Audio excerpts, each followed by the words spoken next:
Bismillahirrahmanirrahim. Assalamualaikum warahmatullahi wabarakatuh. Semoga pada kesempatan kali ini kalian semua dalam keadaan sehat walafiat. Pada kesempatan kali ini kita akan belajar bersama tentang consumption atau konsumsi.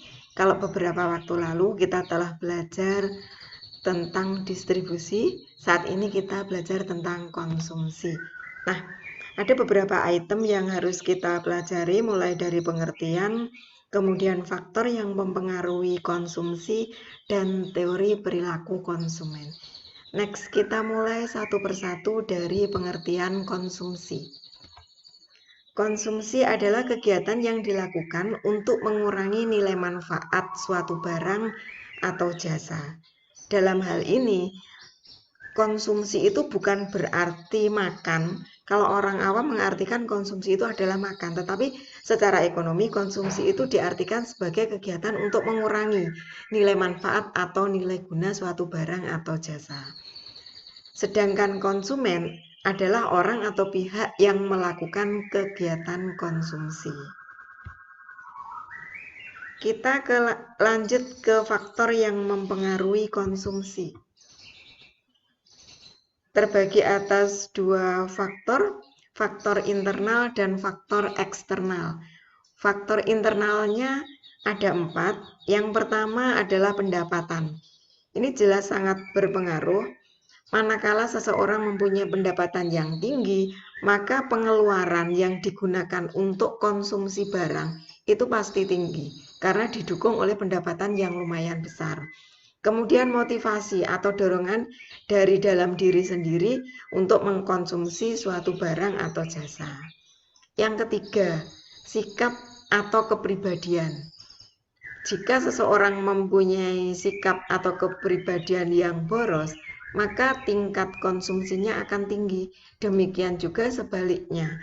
Jika dia mempunyai kepribadian yang hemat, maka tingkat konsumsinya akan bisa ditekan sesuai dengan kebutuhannya masing-masing.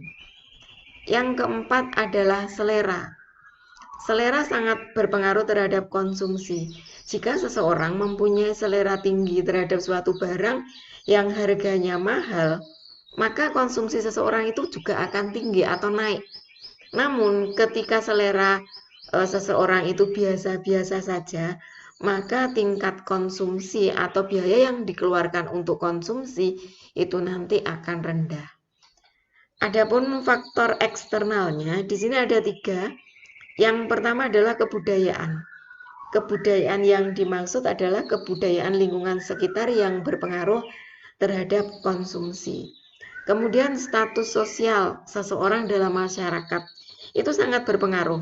Ketika dia itu tokoh, orang terpandang, maka tingkat konsumsinya akan semakin tinggi karena dia mempertimbangkan prestisnya. Kemudian di sini ada harga. Maksudnya harga adalah harga suatu barang. Jika harga barang itu tinggi, maka kecenderungan konsumsi seseorang itu akan turun. Namun ketika harga barang itu turun, maka kecenderungan seseorang akan konsumsi itu akan meningkat. Kita lanjut ke teori perilaku konsumen.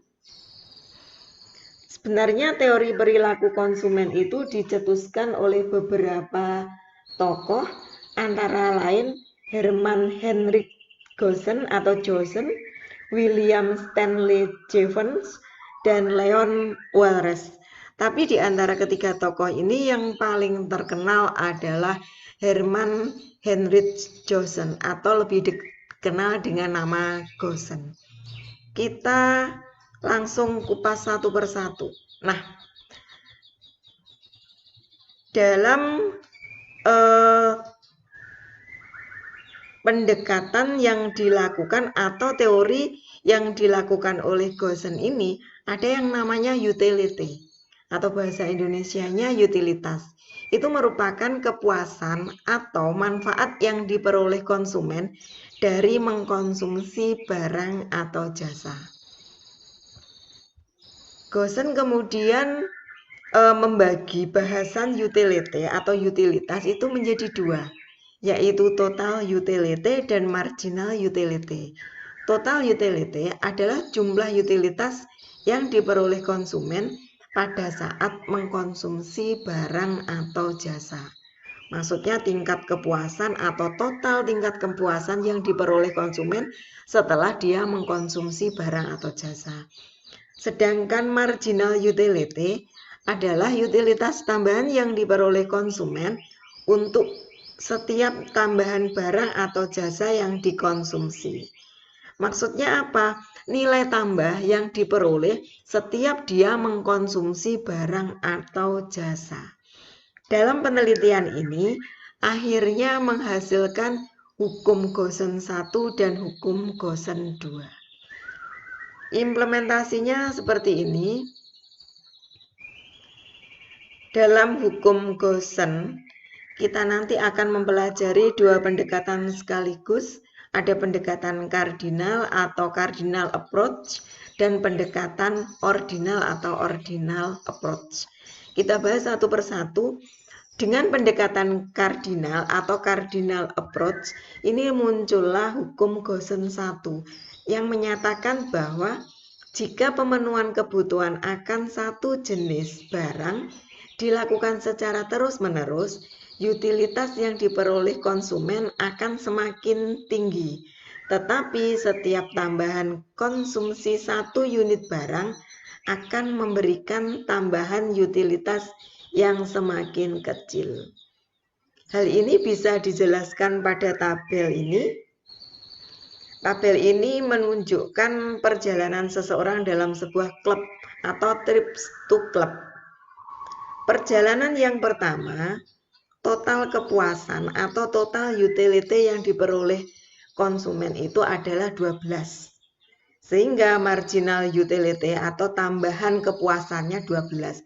Tambahan kepuasan 12 ini diperoleh dari 12 dikurangi 0. 0 berasal dari mana?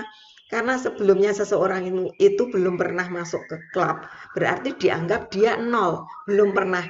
Sehingga marginal utility-nya adalah 12 dikurangi 0, sama dengan 12. Kemudian trips yang kedua, total utility-nya dia memperoleh 22. Sedangkan marginal utility-nya 10 diperoleh dari 22 dikurangi 12. Trip yang ketiga 28. Marginal utility-nya 6. 28 dikurangi 22. Trip yang keempat total utility-nya 32. Maka marginal utility-nya 4 diperoleh dari 32 dikurangi dengan 28. Trip yang kelima, total utility 34, sehingga marginal utility-nya berasal dari 34 dikurangi 32 sama dengan 2. Dan trip yang keenam adalah 34. Maka marginal utility-nya 34 dikurangi dengan 34. Sehingga marginal utility-nya 0. Maka hal ini dapat digambarkan melalui grafik. Garis vertikal menunjukkan total utility, sedangkan garis yang horizontal menunjukkan trip to club. Nah, dari sini kita akan memberikan gambaran ketika total utility-nya naik, maka marginal utility-nya akan turun. Kalian lihat, kenaikan total utility-nya bahkan akan mencapai maksimal.